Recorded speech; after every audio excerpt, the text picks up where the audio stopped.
Hi, my name is Alex Williams, and today I am going to be presenting my final in experimental psychology. This final is about supporting and understanding sleep, autism spectrum disorder, and schizophrenic spectrum disorder.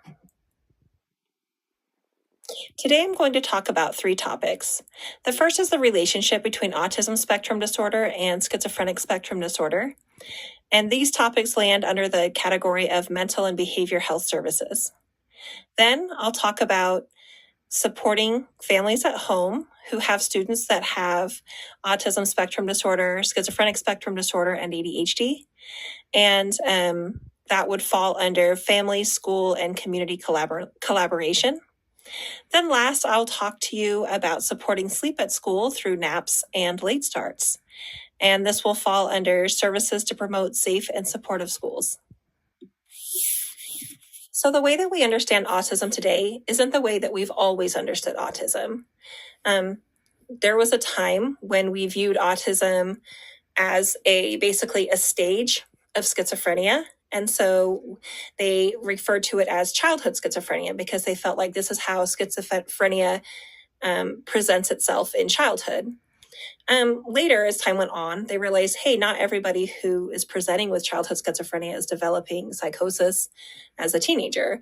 And they began to just say, well, then autism sort of describes the personality of somebody with schizophrenia. So it kind of became a word that described a personality type. It really wasn't until the 1970s that autism was sort of viewed as its own disorder. And it really wasn't until very recently that we began to use the term ASD or autism spectrum disorder because we realized, autism can look a lot of different ways. I really would, in the next few slides, like to open your eyes to the ways that schizophrenia and autism really do have a lot in common. And it can help you understand both disorders a little bit better. One way that students with autism spectrum disorder and schizophrenic spectrum disorder are connected to each other is that they have very similar risk factors. Risk factors are essentially things that may cause the disorder. The greatest known risk factor for both of these disorders is paternal age, which just means the age of the father at the time of conception. And anything over 30 puts a child at risk for developing these disorders, but especially when they're older, when the fathers are older than 50 or 60. Other similar risk factors would be complications during pregnancy, such as preeclampsia or a high fever through an infection, nutritional excesses or too much vitamin B, or nutritional deficiencies, which is too little vitamin D, brain development, as a baby, especially between 6 and 12 months, and genetics. There's not a singular gene that causes autism or schizophrenia. However, the genes that affect neurons typically can be associated with causing these disorders. And it's very often the same genes that are associated with each of them. So 9 researchers in Spain decided that they wanted to study the traits of people with schizophrenia to see if they had similar features to people with autism. So they gave the test, the PAUSS test, which measures positive and negative social traits in people with autism. And they just checked to see if people who had schizophrenia and autism took this test. It's like a questionnaire with a Likert scale. And they just wanted to see if the traits were the same between the two. And they found out that they were. And these were the 5 traits that scored very high for people who have schizophrenia.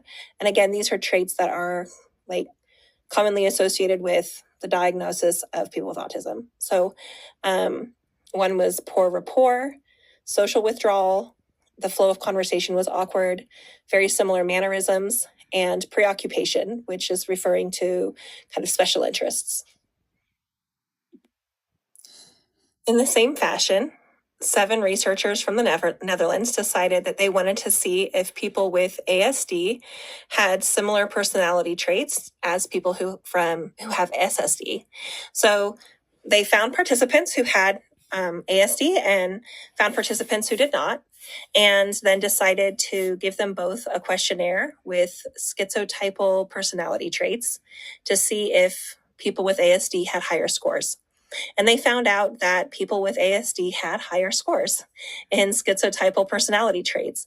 And in fact, they were higher in all three types: positive traits, negative traits, and disorganization. And just so that you know what some of these words mean, referential thinking means believing something means more than it does. So seeing like a butterfly and thinking this is a symbol or a sign of something along those lines. And constricted affect refers to just an inability to express emotions in a kind of average way with your face. So maybe feeling sad, but your face doesn't necessarily show sadness. So all three of these were much higher in people who had ASD than people who did not. There is one really big difference, though, between autism and schizophrenia, and that is how they are perceived by the public. Jones and Sasson did a study of over 500 individuals to learn how they felt about SSD and ASD. Through surveys and interviews, they discovered that people generally have a very positive opinion of people with autism. They tend to be very knowledgeable about autism and very accepting of the disability. On the other hand, they found the opposite for people with schizophrenia. It's a general rule. People were afraid of people with schizophrenia. They were very harsh about the way they felt about them. They didn't want them to marry into their families. They typically didn't know a lot about the disorder, but that didn't keep them from kind of feeling discriminatory about it. I do think that this heavy social stigma does keep us from learning about the disability and does keep people who may have autism and who may have some schizophrenic traits or symptoms. It probably keeps them from wanting to look into it and learn about it. And it does make it harder to do research because I think people are afraid of having that stigma of schizophrenia associated with them. Now I'd like to talk about part 2 of this presentation, which is sleep disorders for people who have ASD, autism spectrum disorder, SSD, schizophrenia spectrum disorder, and ADHD. What we found is that the majority of people who have these disorders have problems with sleep. Most commonly, we see problems with bedtime resistance or just willing to go to bed on time, disordered breathing, daytime sleepiness, and parasomnias. Parasomnias would be like sleepwalking, night terrors, things like that. We also see problems with the duration of their sleep, how many hours they get each night, as well as this quality of sleep, as in getting into NREM or getting into REM sleep and staying there for long periods of time. We've discovered that because these are a problem, when children who have these disorders don't get enough sleep, they are really affected. They found that there are more severe autism symptoms for people with autism who don't get enough sleep at night, and people with ADHD are way more likely to have a more emotional reaction to the things around them, which can be problematic. They've also discovered that having a really emotional day can cause people with ADHD to have more trouble sleeping. So it can be bidirectional. Bidirectional means that having problem sleeping can cause an emotional reaction to things, and then having an emotional reaction to things can cause problem sleeping. The good news is that there are ways that families can help kids with these disorders have more regulated sleep. Now, we'll never get to a point where it's perfect, but they can certainly do some things to make it much better. The most important thing that families can do is have consistent routines. They call this sleep hygiene, which means always making sure that they follow sort of the same pattern of behaviors before they go to bed. Another thing that they can do is they can make sure that the space where they're sleeping is not too stimulating. It's like a very calm place to be. For children with ADHD, one of the most important things they can do is help kids become emotionally regulated before bedtime occurs. So that might mean talking about things that are difficult during the day and helping them let go of those things. And also spending quality time with them for the last 2 hours before bed can make them feel very safe to have that time with their parents. For a lot of kids with ADHD, weighted blankets make them feel a lot calmer. And they discovered that for kids with ASD, melatonin is very effective. They say that one of the best ways to deliver melatonin, at least in the studies that I found, is through toothpaste. So kids take toothpaste and when they're brushing their teeth, the melatonin kind of gets in their bloodstream, and they fall asleep sooner and they stay asleep longer and have less parasomnia. Studies have found that overwhelmingly, parents understand the importance of sleep for their children, those with disabilities and those without disabilities. Um, Overwhelmingly, when they've done studies and interviewed people about their bedtime routines, most families are really committed to having good bedtime routines and understand how much it helps their children in school. Um, when a child has a sleep disorder, it doesn't just affect the child, it actually affects everybody in the family. So it's really important to everybody in the family that their child begins sleeping at night. Um, so one of the ways that we can support families with sleep is by communicating to students at school the importance of sleep. Um, so, for example, we do a lot of presentations about, the importance of good teeth hygiene, the importance of good nutrition, the importance of exercise. So, there really should be some things like that related to sleep, because that would really, just be one more way that we're supporting parents when they're trying to put those types of things in place for their kids. The other thing is, a lot of parents don't realize that, how to create those good routines for their kids. They may not realize, what are some ways that they can help their kids feel more regulated before they go to sleep at night. So those are things that school psychologists can do to help families just with sleep at home. Now I'm going to talk about the third section of my project, which is sleep at school. Researchers have really studied this a lot, and they've discovered that sleep affects everybody at school. One of the main things they learned was that sleep is bidirectional, which is to say that that bad outcomes at school can cause bad outcomes with sleep, and bad outcomes with sleep can cause bad outcomes at school.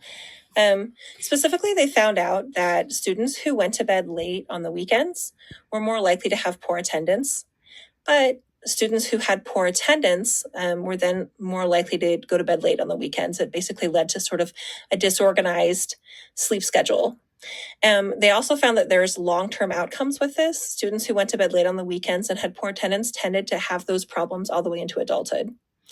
Another thing they discovered was that daytime sleepiness had a lot to do with impaired attention, learning motivation, and academic achievement. And daytime sleepiness had more to do with all of those things than the other factors that they studied, such as sleep duration, quality of sleep, insomnia, parasomnia. Daytime sleepiness was the one that was most impactful. Researchers discovered that sleeping at school can actually have really positive outcomes for students. They noticed that the studies they've done where students had permission to take a nap before a lesson, they found that the students who took the naps before the lesson had higher retention of the material in the short term. Like, they learned the lesson, then they took the test and they passed that test in higher numbers than the students who did not take naps. They also have tried letting students take naps after a lesson, and they discovered that on the same day of the lesson, the people who took the nap and the people who didn't had the same amount of success. However, within 5 days, the people who had taken the naps retained a lot more of the information than the people who had not. Scientists have discovered that when schools start later in the morning, kids tend to get more sleep.